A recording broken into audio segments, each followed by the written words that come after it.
Antes de diligenciar el formato en Word del estudio financiero, usted debe elaborar y llenar todos los campos correspondientes a la plantilla financiera que se le ha suministrado y que en otro video se explica claramente. En el documento en Word va a ubicar en las inversiones fija y diferida los cuadros correspondientes a cada uno de sus ítems.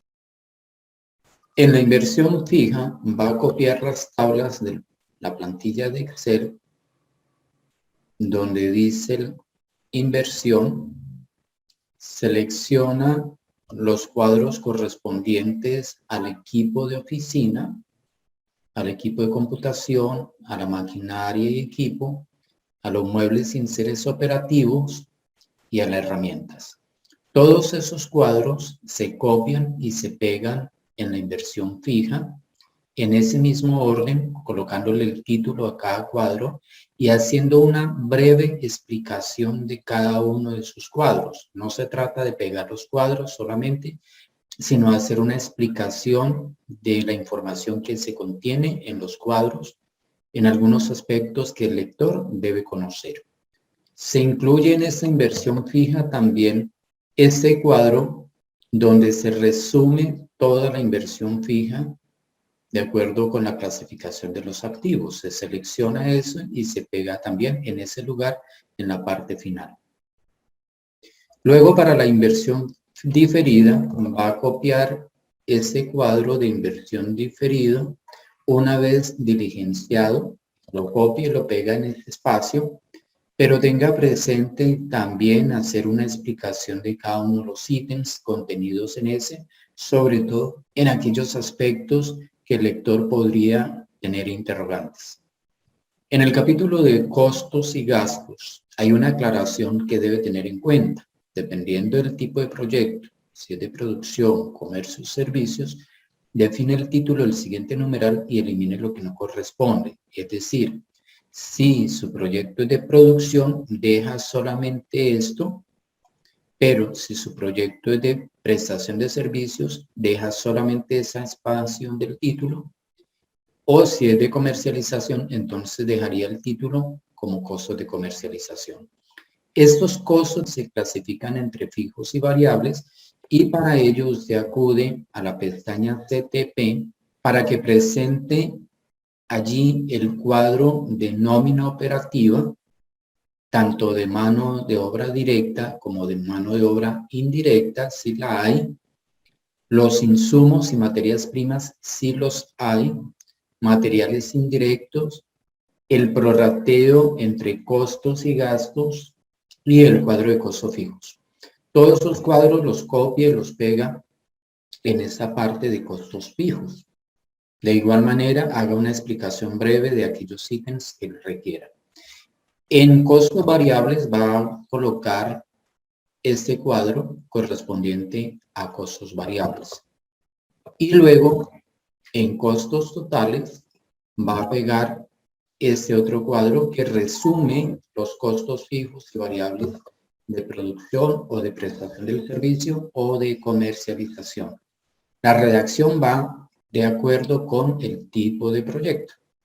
Para el ítem de capital de trabajo, lo que debe definir en primer lugar es el periodo de capital de trabajo que usted en la plantilla financiera asignó en la pestaña inversión en esta celda J40. Aquí ese número que colocó corresponde al número de meses para capital de trabajo y eso es lo que va a redactar en un pequeño párrafo ese periodo de capital de trabajo, de cuánto es y argumentar por qué esa cantidad de meses para capital de trabajo.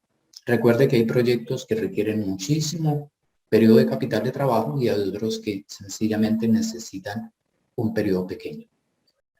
En el ítem estructura del crédito va a ubicar la tabla de amortización del crédito que está en la pestaña crédito. Selecciona toda la tabla que haya diligenciado de acuerdo con el tipo de crédito y el número de meses de amortización. hace una explicación de ese crédito, las condiciones que se establecieron para el mismo, y en el numeral 5322, gastos financieros, va a colocar los intereses correspondientes al periodo de capital de trabajo. Este valor que aparece aquí como gastos financieros es lo que va a ubicar en esta parte. Nuevamente es un párrafo muy corto donde usted explica por qué ese monto de gastos financieros y a qué corresponde. En este numeral 533, cuadro resumen del capital de trabajo, nuevamente entonces va y selecciona ese cuadro, lo copia y lo pega en este sitio, haciendo la explicación correspondiente. Luego tenemos la inversión total, donde ubicará este cuadro con su respectiva explicación. En estructura de capital tenemos dos partes, recursos propios y recursos de financiación. Puede entonces copiar este cuadro completo, ubicarlo en estructura de capital y explicar en un párrafo de esa estructura de capital cuánto corresponde a recursos propios, es decir, de socios y de fundadores, y cuáles son los recursos que provienen de la financiación. Respecto al precio de venta, usted abre la pestaña precio, copia esa tabla y la pega en este lugar, haciendo la explicación correspondiente en lo que tiene que ver con cuáles son los costos y gastos totales unitarios, por qué ese margen de utilidad que usted le asigna, cuál es el precio de venta que va a afectar los estados financieros, por qué ese margen para el intermediario si necesita un canal indirecto y, muy importante, si ese precio de ese producto es afectado por el IVA, en qué tarifa o por el infoconsumo. Todas estas explicaciones son importantes realizarlas en el precio de venta, no es solamente pegar el cuadro como tal, sino también analizar si ese precio de venta ya final con impuestos y todo es competitivo dentro del mercado objetivo. En la parte de estados financieros proyectados, va a ubicar el estado de resultados proyectado que se encuentra en la pestaña Estados, selecciona y copia todo este cuadro. De igual manera, el flujo de fondos proyectados, copia todo ese cuadro. Y en el estado de situación financiera inicial y proyectado, entonces en la pestaña que se encuentra el estado financiero, lo va a copiar y pegar en ese lugar. Para la parte de evaluación financiera se encuentra en primer lugar las razones financieras y ellas están clasificadas entre liquidez, operación, rentabilidad e endeudamiento. Nuevamente en la plantilla financiera va a encontrar usted en esa sección todas las razones financieras cuadro por cuadro, selecciona lo que corresponde a cada una de las razones, las ubica en su lugar respectivo y hace un análisis de cada razón. ¿Qué es lo que significa cada uno de sus valores? Si eso es favorable o no es favorable para el proyecto. En los indicadores de viabilidad no es necesario copiar o dejar todo este texto en azul. Se puede omitir. En su lugar se puede copiar o explicar cuál fue la prima de riesgo seleccionada, dar los argumentos, cuál fue la tasa de inflación correspondiente al cierre del año anterior, copiar todos esos datos, pegarlos en ese lugar y definir la tasa mínima atractiva de retorno mixta deflactada, que será la que se comparará posteriormente con la tasa interna de retorno. En la tasa interna de retorno no es necesario colocar teoría, nada de esa parte del estudio financiero se pide teoría porque esa se conoce y existe. Lo que se pide es un análisis de cada uno de los datos. Por tanto, aquí en la tasa interna de retorno va a tomar el dato que le arroja el simulador financiero, lo va a colocar en ese espacio, lo va a comparar con la tasa mínima atractiva de retorno deflactada y va a argumentar si eso es favorable o no es favorable para el proyecto de esa tasa interna de retorno y de una interpretación de ese indicador financiero. En el valor presente neto tampoco coloque teoría, solamente escriba ese valor y dé una explicación de incidencia en el proyecto. ¿Qué es lo que significa ese valor en términos del proyecto?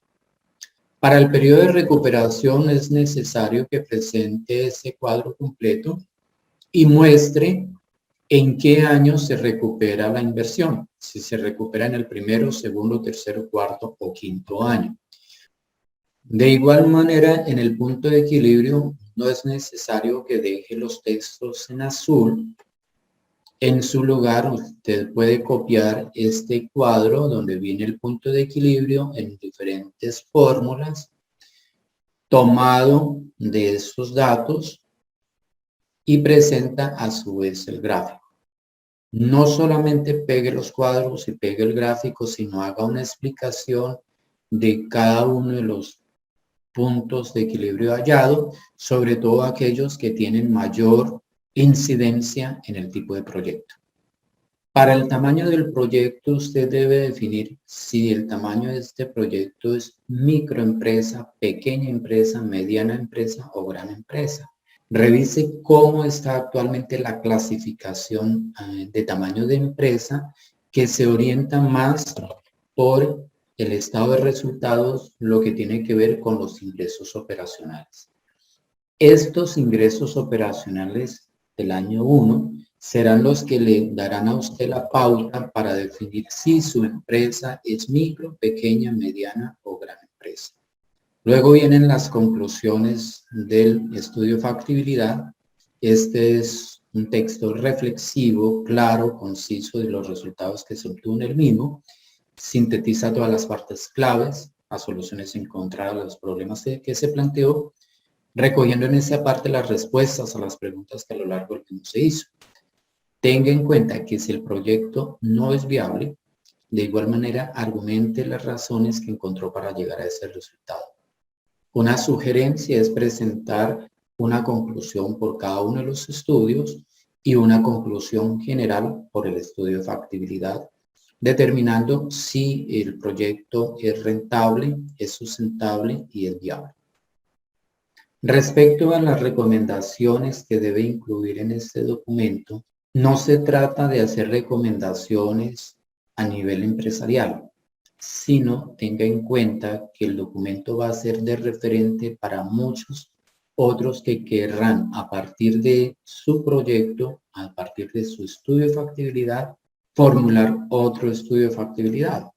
Esos problemas que tuvo usted, esas dificultades, esas limitaciones que se le presentaron en la formulación de este documento y cómo la superó, son las recomendaciones que usted le va a dar al lector para que él no pase por la misma situación y caiga en los mismos errores o se detenga por las mismas limitaciones.